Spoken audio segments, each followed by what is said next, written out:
Là où ça devient grave, donc tu m'as dit que tu voulais voir hein, les éléments qu'ils m'ont envoyés par email, je vais te les montrer. Les photos, mais je pense que tu les connais parce qu'elles sont de toute façon sur les réseaux sociaux. Tu as dû voir, moi, il y a un truc qui m'a choqué dans la démarche et dans la façon de faire, c'est que ils essaient de te faire passer, je pense, hein, tu me dis si c'est comme ça que tu l'as pris, mais pour une personne... Alors ça, c'est gravissime. Parce qu'ils marquent hashtag, alors, ils mettent hashtag Amandine Pélissard, hashtag... Ça, sachant que... Alors attends, je peux faire une parenthèse. Oui. Sachant que quand ce harcèlement a commencé cet hiver, il y avait déjà eu quelque chose que j'avais dénoncé. C'est qu'on se foutait de ma... Parce que j'ai un tatouage en hébreu dans le cou. Tu vois, j'ai un tatouage en hébreu, ok.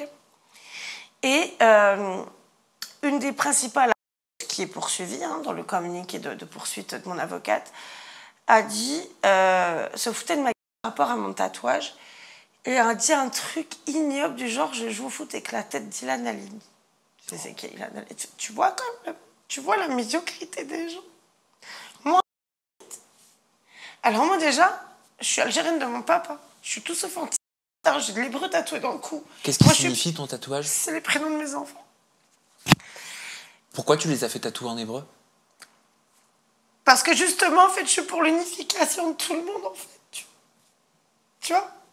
Où tout le monde va aller se faire tatouer, parce qu'on voyait beaucoup de choses. Tatouer en arabe, ou en, comme je suis moi déjà arabe, ou en chinois, ou enfin, tu vois. Parce que je suis vraiment, mais pour que tout le monde soit en paix, en fait. Puis il faut arrêter cette haine.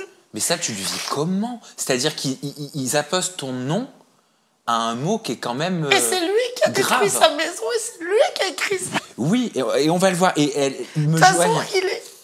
De toute façon, il sait... Je ne vais pas dire le mot, parce que ça va être coupé. Il est foutu.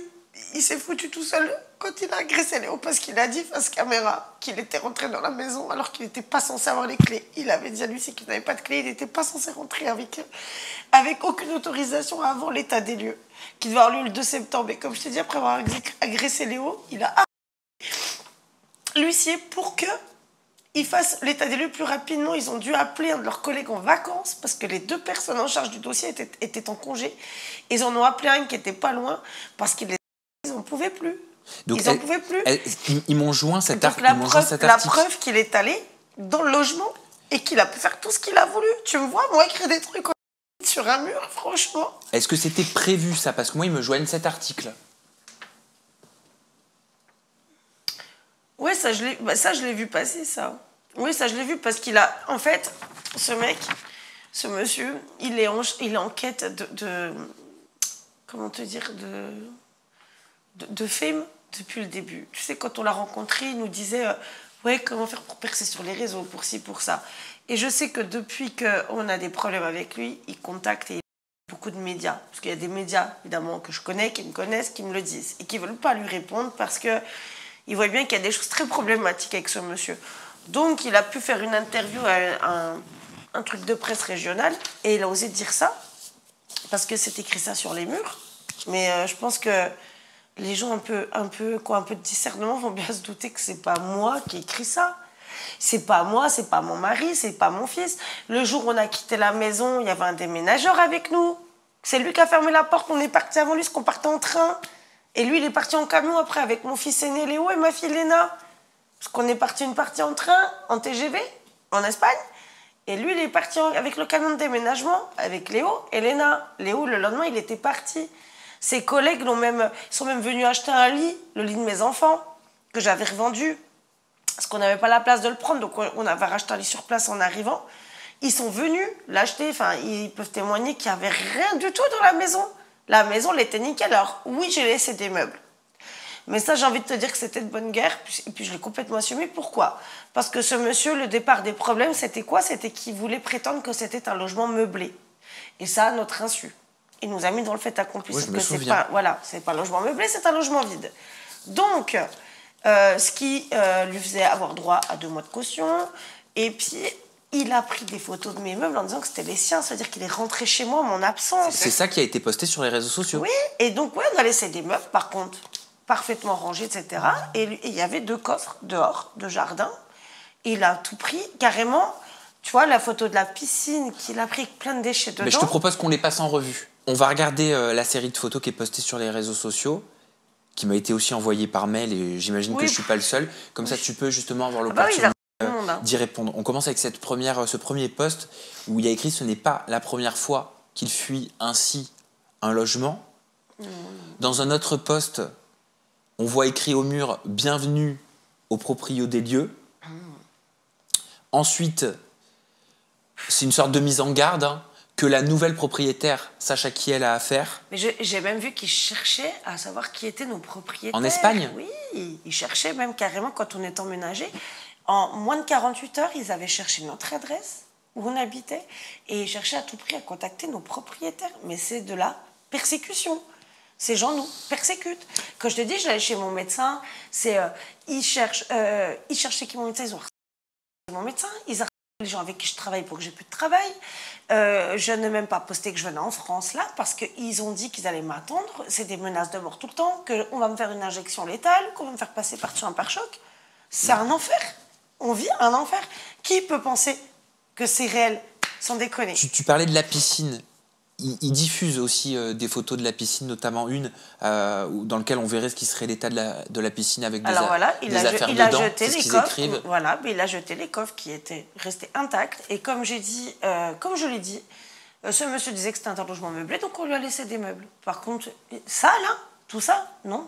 Non, ça c'était pas comme ça. Il y a un autre post dans lequel ils disent... La piscine était parfaite, était vidée, nettoyée. On a même fait la story le jour où Alex l'a fait. Il y a le déménageur qui nous a déménagé en Espagne. On n'a pas déménagé par l'opération de Saint-Esprit, hein, qui peut le confirmer aussi. En parlant de l'Espagne, il poste une photo. Ça se voit, regarde, qu'il a tout jeté, qu'il a tout pété. Et il marque convoi exceptionnel prochainement en Espagne. Et enfin, la dernière photo, on y voit des crottes de chiens avec marqué des cadeaux comme ça. Non, mais voilà, elle en a fait partout, avec l'emoji dont tu parlais. Voilà, toujours. Et il y a encore, 3-4 jours de ça, il m'a renvoyé des messages sur mon téléphone privé français, sur mon numéro WhatsApp, en disant « Salut la truie », en m'envoyant une vidéo d'un ancien ami, bref, je dirai pas le nom parce que je ne veux pas en parler, où il se fout de ma gueule, en fait, en gros, parce que je ne parle plus. Et ce mec, en fait, il est dans la persécution, le en permanence, dans la diffamation, en permanence. Et comme je te dis, c'est tous les jours, tu te couches, tu ne sais pas quelle bombe il va te repéter à la gueule le lendemain, avec quoi il va encore user pour te faire du mal. C'est un enfer. Mais quand je te dis un enfer, le mot est faible. C'est qu'il te fait perdre, il veut te faire perdre ton travail. Il veut, comme ils me disent... Mais tu as perdu une collab importante, je crois. Ah oui, mais bien sûr. Une collab avec qui, enfin une marque avec qui tu as travaillé pendant longtemps. Une marque l'année dernière. C'est pas une marque que tu avais contribué à lancer? Ah si, que j'ai lancé. Une marque, d'ailleurs, hein, j'ai encore les échanges, hein, où voilà, elle me remercie tout le temps, parce que voilà, c'est moi qui l'ai lancé sur les réseaux. C'est 4 ans, hein, de bons et loyaux services. Puis là, ça fait des mois où, alors en fait, au début, ils envoyaient des messages en disant... donc, alors que je dis « il » au pluriel, c'est l'instigateur, lui, son épouse, et leurs acolytes. Là, le groupuscule. Le groupuscule, là, qu'ils ont créé, et qui se sont décuplés un peu comme des consanguins, si tu veux, au travers de plein de faux comptes, tu vois, enfin, pas de faux comptes, j'aime pas dire faux comptes, plein de comptes dissimulés, sous de fausses identités, etc., pour pouvoir avoir plus de masse, en fait, au niveau du... Donc, au départ, ils disaient à cette marque, oui, vous travaillez avec Madame Pélissard, il ne faut pas, ça va causer du tort à votre marque, vous allez perdre des clients. Après, il y avait d'autres messages de personnes qui se faisaient passer pour des clients en disant, oui, moi, j'étais cliente chez vous, mais vu que Madame Pélissard poste pour vous, moi, je ne vais plus commander chez vous, machin. Et après, comme en fait, elles continuent à me faire travailler, ils sont devenus très agressifs en disant, bon, alors maintenant, c'est soit tu arrêtes de travailler avec eux, soit on va détruire ta marque. On va laisser des faux avis, c'est ce qu'ils ont fait. Sur Trustpilot, sur Google, on va tout faire pour te détruire ton business. Ils ont arrêté de travailler avec toi? Ils ont arrêté. Là, il n'y a pas longtemps. Ça t'a fait perdre beaucoup d'argent? Je ne sais pas trop chiffrer parce que tu sais, c'est aléatoire dans notre métier. Et voilà. Mais ça t'a fait perdre un gros contrat, quoi? Ça m'a fait perdre quand même un contrat de travail important. Je suis maman de 9 enfants, je nourris mes 9 enfants. Tu arrives à travailler aujourd'hui? J'arrive à travailler. Heureusement, c'est qu'aujourd'hui, on travaille avec beaucoup de personnes étrangères. Donc, en gros, les entreprises étrangères un petit peu plus massives, ils ont du mal à les contacter. Mais c'est pas la première fois qu'ils ont fait ça auprès de marques françaises. Enfin, c'est ce que mon avocate a relevé. Ce qu'on veut, c'est de voir à terre. Donc, tant que tu ne seras pas à terre, on continuera. Voilà. C'est leur mot. J'ai le souvenir d'une photo, Amandine, que tu avais postée sur les réseaux sociaux, et je vais te lire la légende qui allait avec. Voilà, c'est cette photo. Avec Jérém Star, et tu avais écrit à l'époque, on est en mai 2024, un ami comme lui ou rien, on s'engueule, on n'est pas d'accord, mais qu'est-ce qu'on s'aime. Je parle de crise de couple, car un ami comme lui est tout autant légitime. Cette vie nouvelle, 4 ans m'a apporté bien des tracas, mais m'a aussi apporté des belles rencontres. Peu, certes, mais très précieuses. Je vous aime, mes vies. Je voulais tout simplement savoir comment vous en étiez arrivé, comment vous êtes passé de ça alors que vous étiez cul et chemise, vous étiez complice, vous étiez soudés. Et je sais même pas en fait comment on en est arrivé là. Je pense à un enchaînement d'incompréhension. Bon, je suis pas toujours facile à vivre hein, non plus. C'est clair que je suis très chiante, lui aussi. J'ai toujours été tellement sincère en fait en amitié que tu vois. Je pense que lui aussi hein. Et c'est juste, je pense, une succession d'incompréhensions.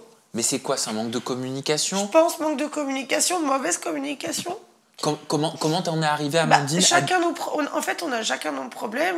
Et tu sais, des fois, quand tu t'enfermes dans tes problèmes, moi, j'allais très mal. Et sans doute que ça m'a rendu, sans doute, pas très facile non plus au niveau des rapports humains. Il dit que t'étais toxique dans leur relation amicale. Ça, c'est très méchant parce que c'est fou, quoi. Et c'est très injuste, surtout. Mais comment toi, t'en es arrivé à dire publiquement sur les réseaux sociaux que les sommes que certains se sont fait sur ta gueule, elles étaient énormes, parce que t'étais la porte de son appartement? Alors, c'est peut-être pas malin d'avoir dit ça, je le reconnais. Il faut savoir aussi reconnaître ses torts, c'est pas malin. J'étais en colère, parce que oui, en fait, quand tu mets fin à une amitié sincère, en tout cas que tu penses sincère et que tu te dis que, oui, d'une façon ou d'une autre, forcément... Il a gagné de l'argent, oui, sur des vidéos, mais c'était son travail, c'est logique, tout comme toi, c'est le tien. Enfin, il n'y a rien de... Puis c'était donnant-donnant. Enfin, vous y trouviez, j'imagine, chacun votre compte. Oui, enfin, après, moi, j'ai jamais été rémunérée, j'ai jamais demandé à l'être. Et oui, non, c'était pas malin de ma part de dire ça c'est sûr. J'étais en colère parce qu'en fait, quand j'allais mal, il m'a laissé tomber. Et j'ai pas compris. Et puis, du coup, j'étais en colère. Je crois qu'on peut tous être en colère, en fait. C'est humain, même si c'est pas bien. Est-ce que tu lui as dit? Est-ce que tu en as parlé avec lui à ce moment-là? Est-ce que tu lui as dit que tu avais de la peine? Oui, je lui ai dit que j'avais de la peine, ouais. Mais lui, après, il était braqué, donc... Mais il sait à quel point j'étais sincère dans notre amitié, toujours. Il le sait très bien, Jérém. Regarde, et je te pose ma question juste après. Encore une fois, les bien-pensants par rapport aux personnes à qui j'ai fait allusion. Pas mieux placé que quiconque pour savoir quels échanges j'ai avec lui, enfin j'ai eu. Et là, le fait est qu'effectivement, ça roule pas, c'est tout. Et oui, par exemple, sa nouvelle copine, enfin il a une amie là qui refréquente, qui ne fréquentait plus, que je ne connais absolument pas d'ailleurs, ni d'Annie d'Adam. Moi, à une époque, quand j'ai commencé à le côtoyer, il m'a dit toutes sortes de choses aussi qui ne lui convenaient pas à propos de cette personne et que du coup il la fréquentait plus. Et là, il la refréquente depuis quelques mois. En colère, voilà. Je pourrais te parler. Mais t'as le droit d'être en colère, t'as le droit de dire j'étais en colère. Non, mais non, mais en plus, moi, cette fille, j'ai rien contre elle. Tu parlais d'Emma? Non, mais j'ai pas envie de parler de ça, franchement, je pourrais que. Non.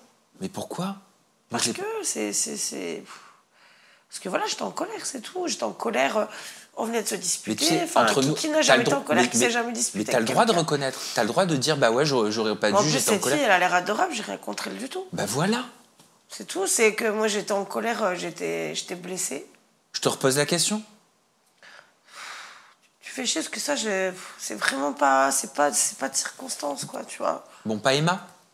Mais ouais, mais ça fait partie des questions du public, hein. Non, mais là, pour le coup, Emma, on m'a pas beaucoup parlé. Hein. Non, mais par rapport à tout ça, par rapport aux stories que tu as faites, moi, c'est légitime que je te les montre. On a fait un travail, donc c'est normal. Je le sais, je l'ai vu, mais bref, voilà, je venais de me prendre la tête avec lui. Enfin, t'as déjà été en colère contre quelqu'un. Voilà, c'était juste que cette fille-là, il m'avait... Eh ben alors, tu me permets de te poser la question? Non, j'ai pas envie de parler de ça, parce qu'elle a rien fait, elle a rien à voir là-dedans, j'ai pas parlé d'elle. Ok, bah alors je finis mon sujet. Oui, bah oui. Okay. Mais juste, elle a rien à voir dans tout ça, donc non. Bah c'est toi qui parles d'elle. Oui, justement, c'est ce que je te dis, j'étais bête parce que j'étais en colère. Moi, je trouve que ça s'explique. Mais... Oui, ça s'explique, mais j'ai pas envie de m'étaler sur le sujet, j'ai pas envie de mettre des gens mal à l'aise qui ont rien à voir là-dedans, en fait. Ok. Tu comprends? À un moment donné aussi, dans une story, tu sembles lui reprocher d'être responsable de ton passage devant le juge des enfants, à cause d'une vidéo que vous aviez faite ensemble. Est-ce que ça, tu confirmes toujours aujourd'hui? Alors, ça a été mal interprété, en fait, ce que j'ai dit et ce qui est réel. Et ça, il le sait depuis le jour où je suis passée devant le juge. Parce que le jour, en sortant du cabinet du juge, je lui ai dit, je ne suis pas passée devant le juge parce qu'on a fait ce reportage. Ce que j'ai dit, c'est que le juge me parlait de ce reportage. On est passé devant le juge parce que mon mari et moi, on s'est lancés sur les plateformes privées. Fin 2022. On est passé devant le juge pour enfants en 2020, ouais, mi-2023. Et effectivement, le juge pour enfants m'a parlé de ce reportage. Et c'est réel, mais il le sait depuis le début, ça. Mais j'ai jamais dit que je suis allée devant le juge à cause de ce reportage. Non. Par contre, le juge m'a fait état de ce reportage qui était beaucoup cité dans les signalements anonymes faits sur Pharos. Il y a eu à peu près 800 signalements anonymes faits sur Pharos concernant notre reconversion sur les plateformes privées, mon mari et moi. Et effectivement, ce reportage, où il y a eu aussi beaucoup de mise en scène dedans, enfin, c'est un tournage, a été cité par le juge. Mais j'ai jamais dit que j'ai été devant le juge à cause de ça.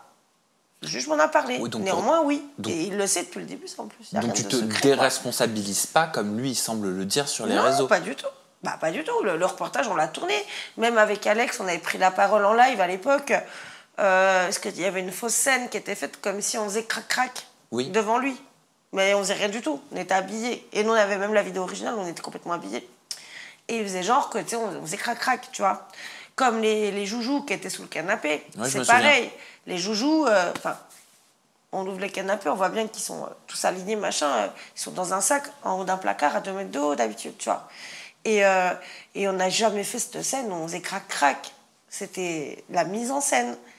Et juste ça, bah oui, je l'avais déjà précisé à ce moment-là, parce que quand ça nous est tombé dessus, on l'avait précisé avec Alex en live et en vidéo plusieurs fois. Mais par contre, il ne faut pas faire l'amalgame entre dire que le juge nous a parlé de cette vidéo et dire qu'on s'est retrouvés à cause de cette vidéo devant le juge. C'est pas la même chose. Là est toute la différence. Et oui, le juge nous a parlé de cette vidéo, oui, effectivement. Il finit en disant qu'il t'invite à faire un travail sur toi-même et qu'il comprend pourquoi tu as toujours eu des problèmes avec tout le monde. Bah, si moi j'ai toujours eu des problèmes avec tout le monde, dans ce cas-là, lui aussi, enfin, il faut prendre les choses quand même dans leur entièreté, quoi. Lui aussi, il a eu des problèmes avec tout le monde, il a eu des grosses polémiques, qui n'a jamais eu de problème avec personne. C'est juste que moi, ouais, je suis peut-être un petit peu trop grande gueule, un petit peu trop entière, et je transparais un peu trop ce que je vis, peut-être, justement. T'as été déçue? Triste? Triste. Oui. Très triste. Bah, je pense qu'en fait, on n'avait pas le même degré d'amitié, les deux.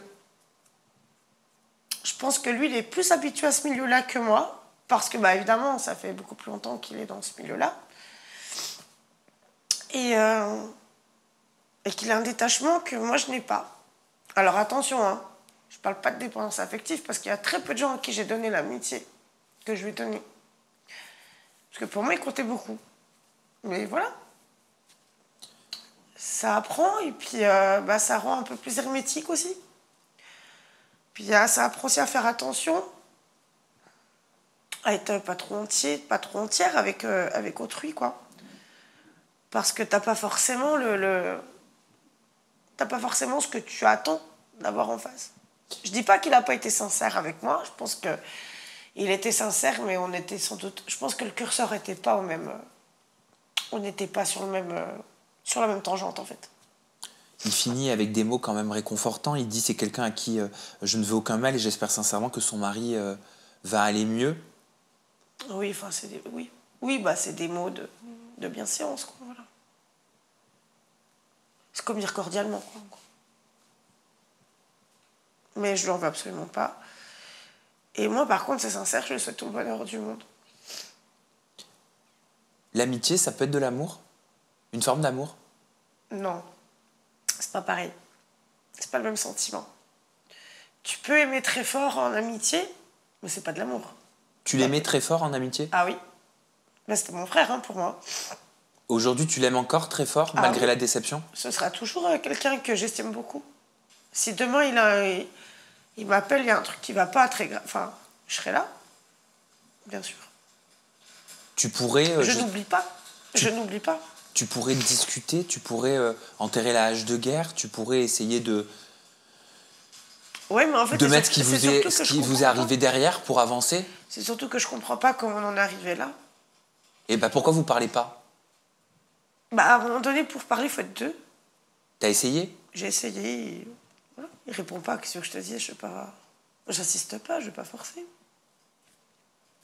Qu'est-ce que tu veux faire?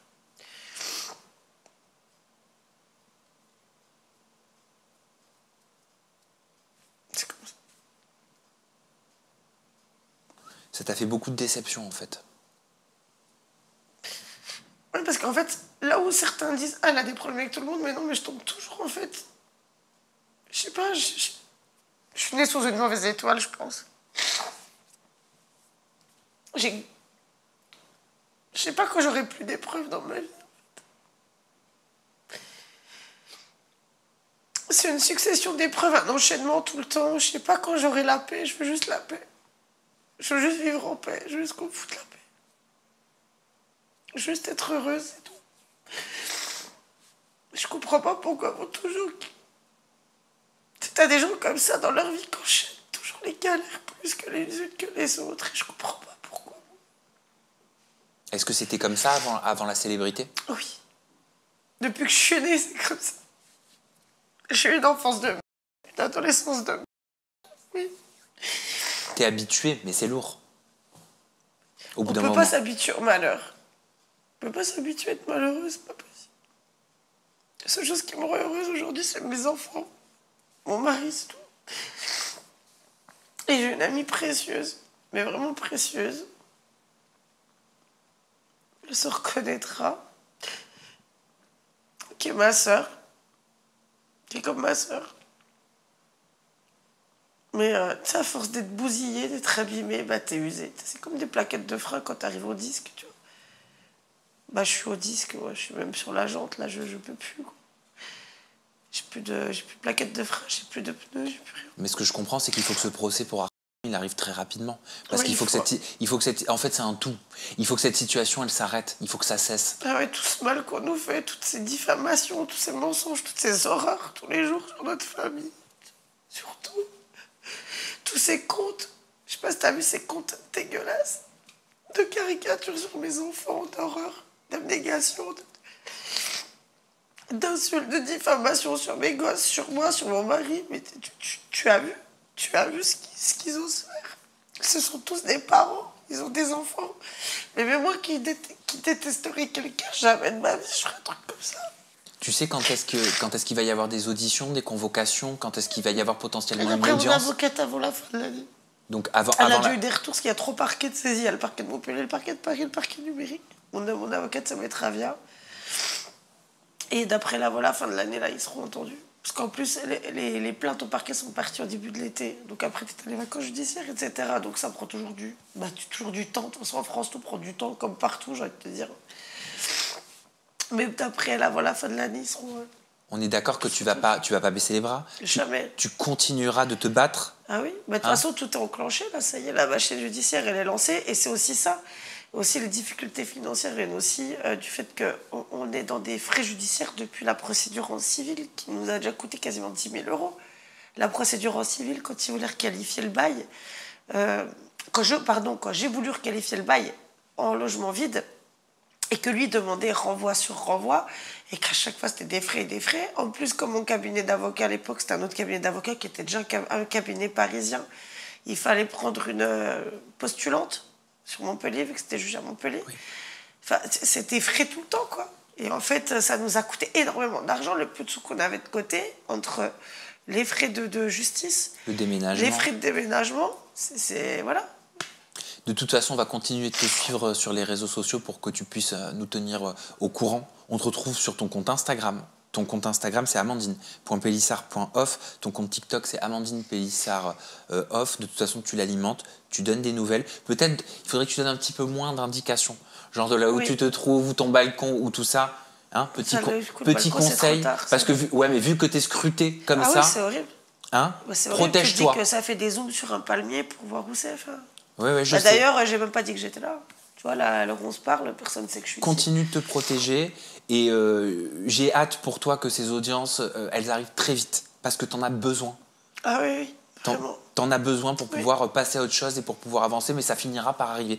Je sais que ça paraît toujours plus simple à dire. Il faut entendre aussi, parce que les gens font beaucoup l'amalgame entre le cyber et le harcèlement. Parce qu'en fait, là, on n'est pas dans le virtuel. C'est des gens qui rentrent dans nos vies. En fait, c'est pas... Parce que quand on dit t'as qu'à arrêter les réseaux, c'est réglé. Mais non. Mais c'est ton métier. Déjà, de un, c'est mon métier. Et de deux, les réseaux sociaux, en fait, à un moment donné, ne se limitent pas aux réseaux sociaux. Ces gens-là ne se cantonnent pas à mettre des commentaires. Mais on l'a vu. Voilà, ils rentrent dans ta vie. Voilà, ils te détruisent ta vie. Ils veulent te détruire. Et c'est de la destruction massive au quotidien. Ils font tout pour te trouver, te scruter, avoir des indications sur où tu es, où tu te trouves. Et en plus, si tu as le malheur d'avoir des gens dans tes détracteurs qui ont des contacts, qui leur permettent d'obtenir des informations personnelles qui puissent après, en plus, les falsifier, les falsifier et usurper, jusqu'à usurper une administration française quand même, hein, devant un tribunal, hein, que l'avocate a mis au tribunal, que je dis c'est très grave, quoi, tout ce qu'ils nous ont fait, usurper l'identité de l'hôpital, etc. Enfin, en Espagne, hein, et partout, en fait, tout ce qui touche à notre vie, ils veulent le massacrer. Ils ont arrêté l'école de mes gosses, qui ont dû carrément débrancher leur téléphone pendant une semaine, avec l'inspection académique qui a dû porter plainte contre eux. C'est un cauchemar. Ils veulent faire de ta vie un enfer, ils te le disent ouvertement. Ils te disent, on veut te détruire, on veut te voir à terre. Donc tant que t'es pas à terre, on ne s'arrêtera pas. En tout cas, merci Amandine pour cette interview. Tu sais que je serai là pour les projets à venir. Courage, tu vas en avoir besoin, mais tu finiras par voir le bout de tout ça. Merci à vous d'avoir regardé avec attention. Je sais que vous allez commenter aussi avec bienveillance. Voilà. J'espère, hein, parce que la malveillance, on en mange assez, c'est bon. Et bah peut-être que tu en as besoin, un peu. De malveillance ? Non, de bienveillance, ah, oui. d'un petit peu d'amour et de commentaires qui font du bien et qui font chaud au cœur. Voilà. Donc si vous avez envie de faire un petit acte gratuit et d'apporter un petit peu de baume au cœur à Amandine, un petit message sur ses réseaux sociaux bienveillants. Voilà, ça fait toujours du bien. C'est sûr. Hein, c'est pour ça que je dis la malveillance, on en mange assez. Bisous Amandine, bisous à vous. Sam. Bye bye.